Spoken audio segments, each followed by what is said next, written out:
Ha comenzado ya la Asamblea General de la ONU. Nueva York está blindada para garantizar la seguridad de los líderes políticos de todo el mundo que asisten a esta cita. Hay calles cerradas al tráfico para permitir justamente la movilidad de mandatarios, de jefes de gobierno alrededor de la sede de Naciones Unidas. Desde este martes hasta el domingo, representantes de más de 190 países de todo el mundo se dan cita en Manhattan para participar del periodo número 74 de sesiones. La crisis de Venezuela, la tensión entre Irán y Estados Unidos, la inmigración y la emergencia ambiental. Estos son algunos de los temas que se van a abordar en el encuentro. NTN 24 está en el lugar de la noticia. Vamos a tener una cobertura especial.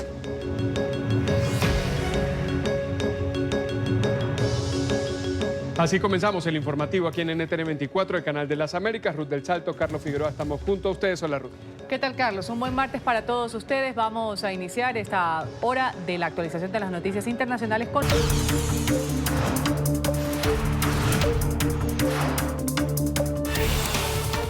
Vamos a empezar con la Asamblea General en Nueva York. Ahí se lleva a cabo el encuentro más importante de la diplomacia global. Esta es una reunión de los líderes diplomáticos y miembros de la sociedad civil de todo el mundo. Se dan cita en este encuentro en la que se transforma en la capital del mundo, en Nueva York. Los presidentes de Brasil, Jair Bolsonaro, y de Estados Unidos, Donald Trump, fueron los encargados de los discursos inaugurales. Así es, ambos mandatarios han abordado la crisis en Venezuela. Trump ha hablado sobre las sanciones impuestas a Irán por su programa nuclear y sobre inmigración indocumentada, mientras Bolsonaro se ha referido a los incendios en la Amazonía. NTN 24 está en el lugar de la noticia con Alejandro Rincón. Alejandro, una buena tarde en Nueva York. Hola, buenas tardes. La primera sesión de los discursos de los líderes del mundo en el marco de la Asamblea General de Naciones Unidas ha estado cargada de declaraciones explosivas.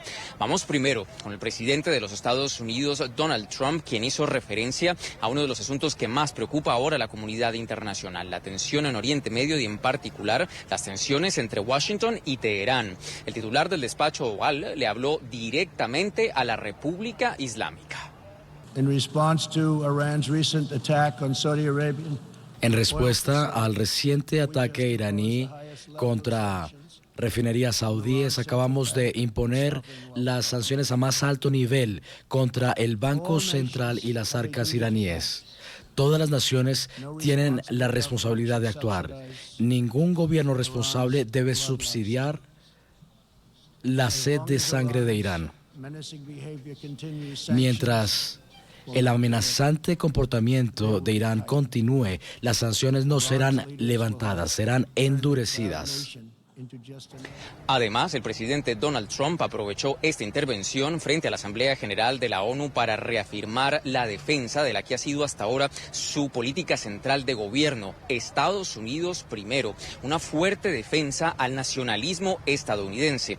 En los siguientes términos se refirió a los líderes del mundo sobre lo que él considera debería ser el futuro de las relaciones internacionales. El verdadero bien de una nación solo puede ser buscado por aquellos que la aman, por ciudadanos que están arraigados en su propia historia, que son alimentados por su cultura, que están comprometidos con sus valores y con su gente, y que saben que el futuro es de ellos. Los patriotas ven a una nación y su destino en formas que nadie más lo hace. La libertad solo se preserva, la soberanía solo se asegura, la democracia solo es sostenida por la voluntad y la devoción de los patriotas. El futuro no pertenece a los globalistas, el futuro pertenece a los patriotas. Bajo este mismo eje de defender los intereses de los Estados Unidos primero, Donald Trump hizo referencia adicional a la que ha sido una mano dura en su política migratoria. En los siguientes términos, dijo que permanecerá aplicando esta política de gobierno. Muchos de los países aquí reunidos están enfrentando los retos de la migración descontrolada. Cada uno de ustedes tiene el derecho absoluto de proteger sus fronteras y así, por supuesto, lo tiene nuestro país. Me gustaría agradecer al presidente López Obrador de México por la grandiosa cooperación que estamos recibiendo y por justo ahora poner a 57,000 tropas en nuestra frontera sur. México nos está mostrando un gran respeto y yo los respeto igualmente. Estados Unidos ha tomado acciones sin precedentes para frenar el flujo de la inmigración ilegal. A cualquiera que esté cruzando nuestras fronteras de manera ilegal, por favor escuche estas palabras. No le pague a los traficantes, no le pague a los coyotes, no se ponga usted mismo en riesgo, no ponga a sus hijos en riesgo, porque si llegan hasta aquí, no les permitiremos permanecer. Prontamente serán devueltos a casa. No serán liberados en nuestro país. Mientras yo sea presidente de los Estados Unidos, nosotros vamos a reforzar nuestras leyes y vamos a proteger nuestras fronteras.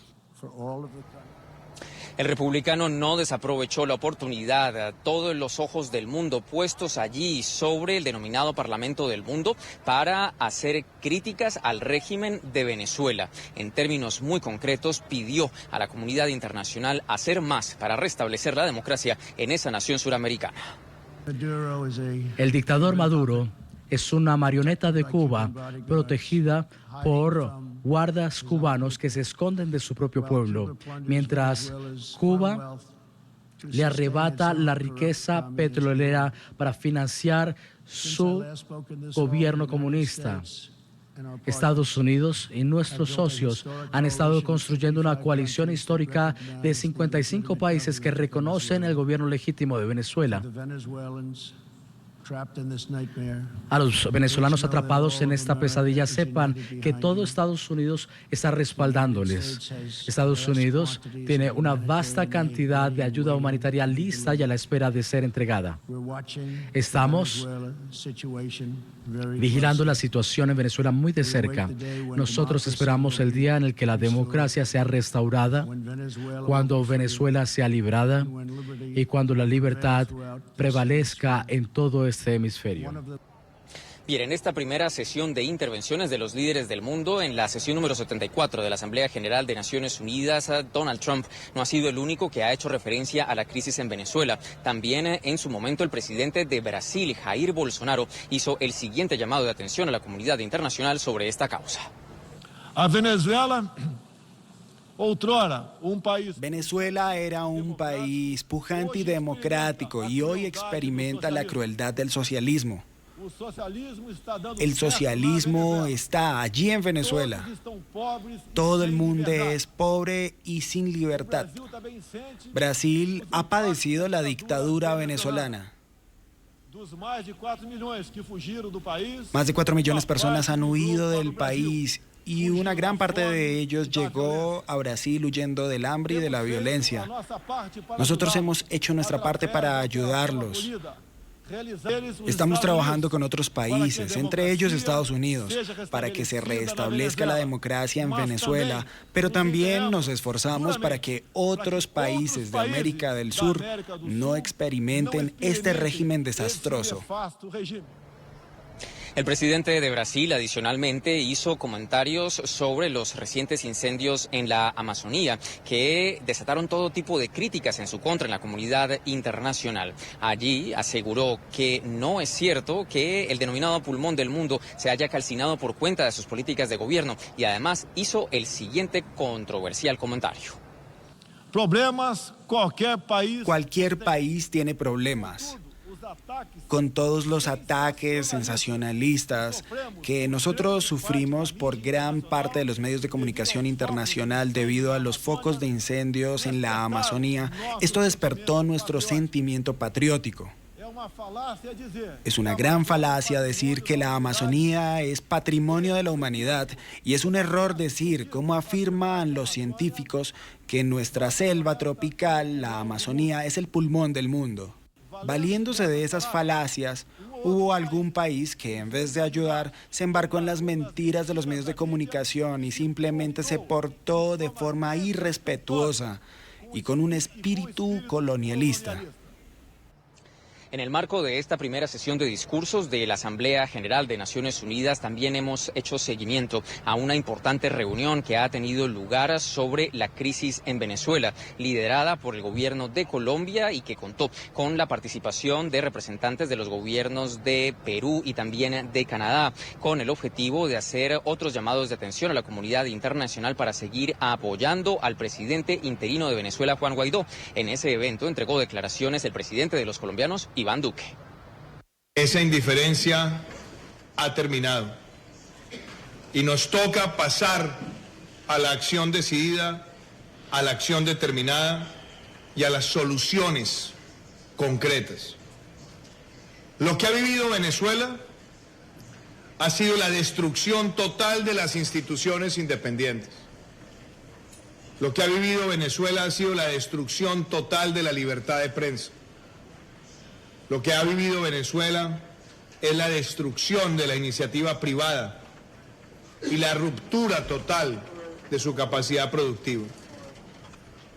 Y esa situación es la que ha generado la peor crisis migratoria que haya visto América Latina en su historia reciente. Entre tanto, hay un tema sobre el cual también estaremos haciendo seguimiento para poderlo reportar a ustedes oportunamente y que tendrá lugar próximamente. Un encuentro bilateral entre el canciller de Colombia, Carlos Holmes Trujillo, y Luis Borges, el canciller designado por Juan Guaidó, el presidente interino de Venezuela. Se prevé que al término de este encuentro haya una declaración a los medios de comunicación que la tendremos para ustedes, como les cuento, oportunamente. Es todo lo que tenemos para ustedes por ahora. Continúen con más en el informativo. Gracias, Alejandro, por tu reporte desde Nueva York. Vamos a hablar de decenas de brasileños que han protestado en contra de Jair Bolsonaro frente a la sede de Naciones Unidas. Desde temprano, estos manifestantes se han congregado en Nueva York para expresar su rechazo a las políticas del mandatario previo a su discurso en la Asamblea General. Con pancartas en las que se leía: Bolsonaro es una amenaza para la tierra, luto por la Amazonía y tu odio no es bien recibido aquí, instaron al presidente a bajarle el tono a su discurso y a tomar acciones para solucionar los problemas que atraviesa el país suramericano. Y mientras la crisis en Venezuela es uno de los principales temas en la ONU, Nicolás Maduro ha decidido viajar a Rusia.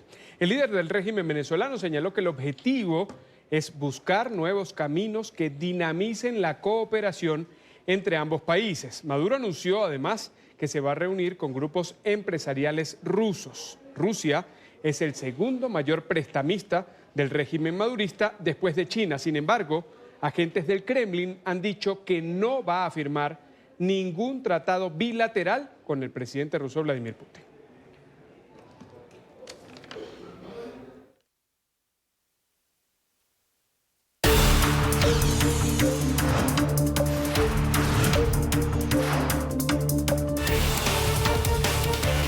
Vamos a enlazarnos a esta hora con la señal en vivo de la Asamblea General de Naciones Unidas, 1 de la tarde con 16 minutos en Nueva York. Interviene el presidente de Bolivia, Evo Morales.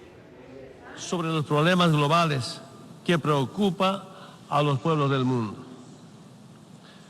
Observamos con preocupación el deterioro del sistema multilateral, producto de las medidas de carácter unilateral impulsadas por algunos estados que han decidido desconocer los compromisos, la buena fe en las estructuras globales construidas para una convivencia sana entre los estados, en el marco del derecho internacional y los principios básicos de la Carta de las Naciones Unidas. Nos reunimos en este foro para debatir y buscar soluciones a las graves amenazas que sufre la humanidad y la vida en el planeta. Nuestra casa, la Madre Tierra, es nuestro único hogar y es irreemplazable. Cada vez sufre más incendios, más inundaciones, huracanes, terremotos, sequías y otras catástrofes. Cada año es más caliente que el anterior. El deshielo es mayor. El nivel de los océanos crece. Cada día sufrimos la desaparición de especies, la erosión de la tierra, la desertificación y la deforestación. Hermanas y hermanos, estamos advertidos de que si seguimos este curso de acción para el año 2100, llegaremos a un incremento de 3 grados centígrados. Eso implica cambios masivos y devastadores. Las consecuencias del cambio climático condenarán, según datos de nuestra organización, a millones de personas a la pobreza, al hambre, a no contar con agua potable, a perder sus hogares, a desplazamientos forzados y más crisis de refugiados y a nuevos conflictos armados. Hermanas y hermanos, en las últimas semanas hemos sido sorprendidos por los incendios forestales que se han devastado en distintos lugares del planeta.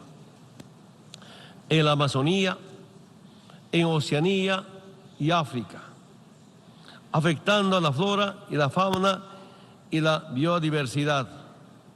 En las últimas semanas, en Bolivia también se han generado focos de calor que los hemos combatido y estamos combatiendo haciendo uso de nuestros recursos financieros, técnicos y humanos. Hasta la fecha, nuestro país ha erogado más de 15 millones de dólares para mitigar los incendios. Agradecemos a la comunidad internacional por su cooperación oportuna en nuestra lucha contra el fuego, así como el compromiso para participar en las acciones post-incendio. Hermanas y hermanos, y a los pueblos del mundo, la carrera armamentista, el gasto militar, la tecnología puesta al servicio de la muerte y el comercio de armas sin escrúpulos se han incrementado. El sistema financiero sigue siendo antidemocrático, inequitativo e inestable, que privilegia a los paraísos fiscales y el secreto bancario, que somete a los países débiles a aceptar condiciones que perpetúan su dependencia. Constatamos con tristeza que continúan las grandes asimetrías sociales. Según datos de Oxfam, en la actualidad 1.300 millones de personas viven en la pobreza, mientras el 1% de los más ricos se quedó con el 82% de la riqueza mundial en 2017. La desigualdad, el hambre, la pobreza, la crisis migratoria, las enfermedades epidémicas, el desempleo, no son solo problemas locales, son problemas globales. Por otro lado, la capacidad creativa de la humanidad cada día nos sorprende con nuevos inventos y nuevas aplicaciones tecnológicas. Las mismas han ofrecido grandes soluciones a problemáticas muy complejas.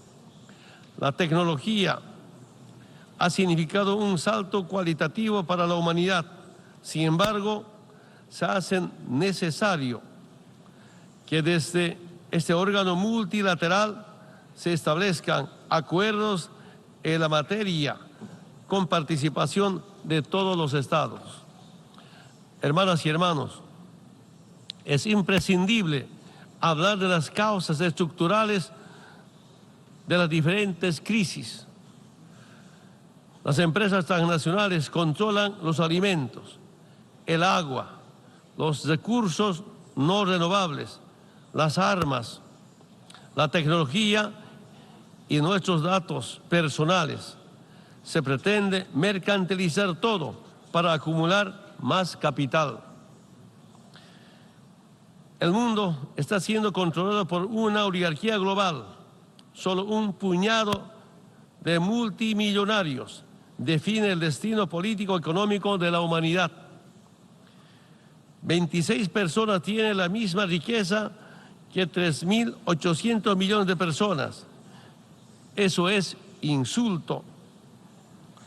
Eso es inmoral y eso es inadmisible. El problema de fondo está en el modelo de producción y el consumismo, en la propiedad de los recursos naturales y en la distribución inequitativa de la riqueza. Digámoslo con mucha claridad. Bueno, son las declaraciones del presidente de Bolivia. A esta hora interviene, está dentro del grupo de los mandatarios que van a intervenir en horas de la mañana. Francia también lo hará y Chile.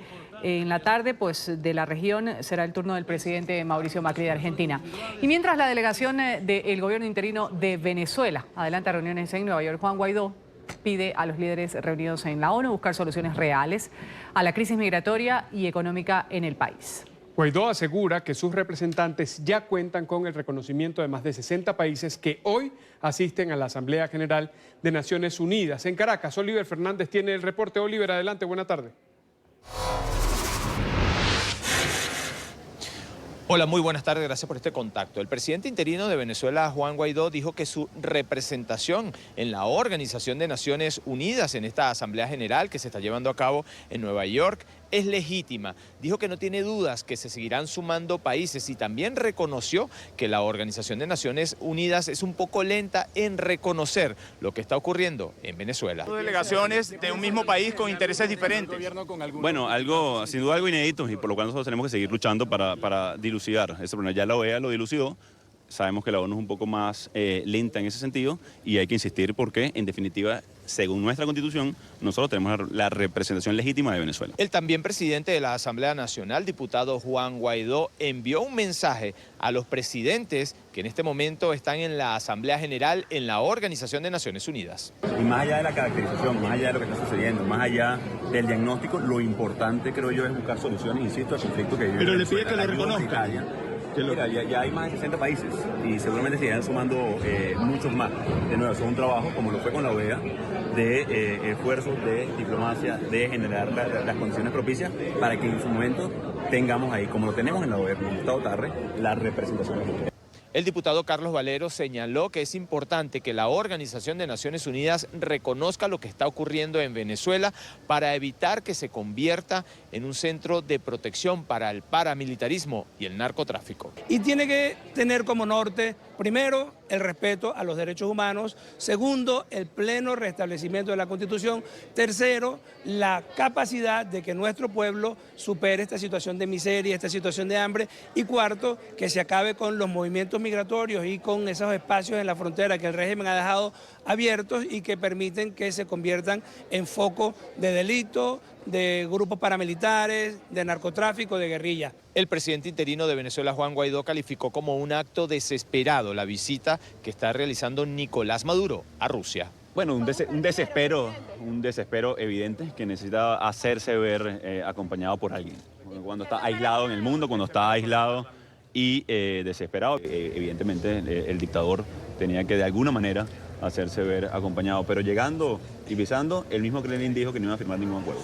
Diputados a la Asamblea Nacional esperan resultados positivos de la Asamblea General de la Organización de Naciones Unidas, sobre todo que se reconozca a Juan Guaidó como presidente interino de Venezuela. Es la información que manejamos desde Caracas. Continúen con más en nuestro Centro Internacional de Noticias. Oliver, muchas gracias y lo haremos luego de esta pausa comercial.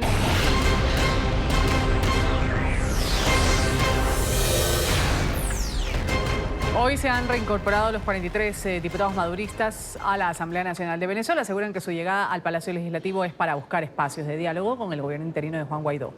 Esto hace parte del acuerdo que firmaron partidos políticos minoritarios con el régimen de Nicolás Maduro. NTN 24, en el lugar de la noticia, vamos al Palacio Federal Legislativo con Luis Alejandro Laya. Luis, adelante, buena tarde.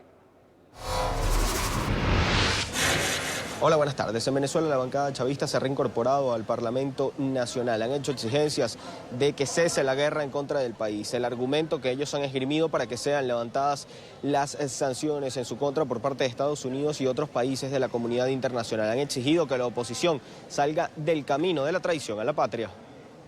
Por eso hoy, cumpliendo con los acuerdos que se suscribieron en el marco de la Mesa de Diálogo Nacional, está presente aquí en forma plena, en forma unánime, toda la bancada del bloque de la patria. como Nosotros queremos si fue saber ministro? sobre los temas que aquí se van a debatir. ¿Puede contestarnos cómo llega Nosotros como diputado queremos si fue ministro? rescatar el respeto, la tolerancia y la disposición al diálogo del gobierno del presidente Maduro, que se expresa en el marco de esta bancada de la patria que hoy vino aquí respetuosamente a decir que está lista la bancada del bloque de la patria para coadyuvar en la reinstitucionalización que implica rescatar y sacar del desacato a la Asamblea Nacional. Por su parte, desde la directiva de la Asamblea y también algunos diputados opositores han hecho un llamado a que respeten la legalidad. Han señalado que muchos de ellos han asumido cargos públicos, por lo cual, a través de la Constitución, quedan deslegitimados para ser diputados luego de haber asumido estos cargos. Han señalado que se debe respetar la legalidad y que deben cumplir con los mandamientos constitucionales. Queda claro que quienes están pidiendo el derecho de palabra tienen que buscarse un diputado que lo haga, que sea parte del pueblo, alguien que haya tomado la decisión de tomar otro cargo, perdió su investidura, así como por ejemplo nuestra diputada Lady Gómez fue electa gobernadora del Táchira y por eso está el diputado Duarte, o el diputado Barreto Sira, que por ejemplo fue electo gobernador. Entonces es evidente que ustedes tienen todo el derecho como diputados a ser parte del debate, los que somos diputados. Desde la bancada del PSUV han asegurado que la Asamblea Nacional está en desacato, por ende no puede hacer valer estas normas constitucionales, que el máximo intérprete de la Constitución es la Sala Constitucional del Tribunal Supremo de Justicia, que les ha dado el beneplácito. La Sala Constitucional no puede redactar el artículo 191 de manera distinta y decir: la Constitución prohíbe al diputado que haya aceptado un cargo público perder la investidura. No puede decir lo contrario. No puede redactar la Constitución de manera distinta e interpretar no es redactar contra el ínterin. Entre los temas a debatir durante esta sesión está la situación de las personas de la tercera edad, también la legalidad y vigencia no solamente de la Asamblea Nacional, sino de la inmunidad parlamentaria. Desde Caracas, Venezuela, para NTN 24, Luis Alejandro Laya. Gracias, Luis, por tu reporte. Hablamos ahora de otro tema, de Karen, que ha ganado fuerza, se ha convertido en tormenta tropical durante la madrugada de este martes en su avance hacia Puerto Rico. Se prevé que este fenómeno cause fuertes vientos e intensas lluvias sobre la isla. Los vientos máximos sostenidos han alcanzado 65 kilómetros en las primeras horas del día. Ya las autoridades meteorológicas estiman que Karen va a seguir ganando fuerza mientras dirige su rumbo hacia el norte del Caribe. El presidente Donald Trump está envuelto en una nueva polémica. El mandatario habría reducido la ayuda militar a Ucrania para presionar por una investigación contra la familia de su posible rival político, el precandidato presidencial Joe Biden. Demócratas piden comenzar un proceso de juicio político en su contra por abuso de poder. El mandatario ha negado estas acusaciones. En Washington, Emiliana Molina nos tiene el reporte. Emiliana, buena tarde, adelante. Hola, ¿qué tal? Muy buenas tardes. Pues esta polémica inició después de que un funcionario gubernamental dijera que esta llamada era bastante preocupante porque el Ejecutivo le pidió en al menos 8 ocasiones, supuestamente a su homólogo ucraniano, que investigara al hijo de Joe Biden, el precandidato presidencial por el Partido Demócrata que está liderando actualmente todas las encuestas. El Ejecutivo también supuestamente detuvo alrededor de $750 millones en fondos de ayuda militar para Ucrania antes o después de la llamada. Aún no se conoce exactamente cuándo fue que se detuvieron estos fondos. Por otro lado, el Ejecutivo asegura que su llamada con su homólogo ucraniano fue completamente perfecta el día de hoy desde la Asamblea General de Naciones Unidas, pero aquí en Washington, legisladores se están preparando para votar una resolución donde condenan las acciones del Ejecutivo y está aumentando la presión para llevar a cabo un posible juicio político. Creo que es ridículo, es una casa de brujas. Estoy liderando las encuestas, no tienen ni idea de cómo detenerme. La única manera de que lo intenten es a través de un juicio político. Esto nunca le había pasado a ningún presidente, nunca había habido algo así. Entonces es una tontería y cuando ustedes vean la llamada, cuando vean la lectura de la llamada, que supongo que la van a ver en algún momento, lo van a entender mejor. Esa llamada fue perfecta, no podría haber sido mejor. Incluso el gobierno ucraniano declaró que era una llamada perfecta, que no había presión alguna sobre ellos. Pero hubo presión con respecto a Joe Biden. Lo que Joe Biden hizo por su hijo es algo que debería estar viendo. Dependiendo de lo que encuentre la Cámara podría ser procesado, pero no voy a hacer ese juicio ahora. La Cámara debería investigar. La Cámara debería hacerlo. Esto, al parecer, es un abuso de poder abrumador para ponerse al teléfono con un líder extranjero que está buscando ayuda de los Estados Unidos y preguntar sobre mí e insinuar cosas. Si eso es lo que pasó, eso parece ser lo que sucedió. Sabemos que eso lo hizo Giuliani. Esto es escandaloso. Nunca antes has visto algo así de un presidente. Cabe resaltar que la líder de la Cámara Baja, Nancy Pelosi, le dio a la administración de Donald Trump hasta el jueves para entregar el comunicado de la llamada entre Trump y su homólogo ucraniano. De hecho, el mismo jueves testificará también el más alto funcionario de las agencias de inteligencia gubernamentales aquí en el Congreso. Así que estaremos atentos a eso y mucho más. Esta es toda la información que tenemos desde Washington. Emiliana Molina para NTN 24. Emiliana, muchas gracias por ese reporte desde la capital estadounidense. Nueva pausa y cuando...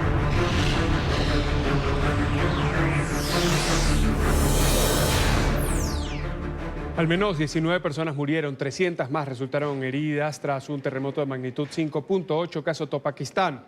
El movimiento telúrico se registró a 23 kilómetros al norte de la ciudad de Jhelum y tuvo una profundidad de 10 kilómetros, según ha informado el Servicio Geológico de los Estados Unidos. Varios edificios se derrumbaron, algunas vías principales se agrietaron y tubos de agua sufrieron fugas, causando inundaciones en algunos pueblos cercanos al epicentro del temblor.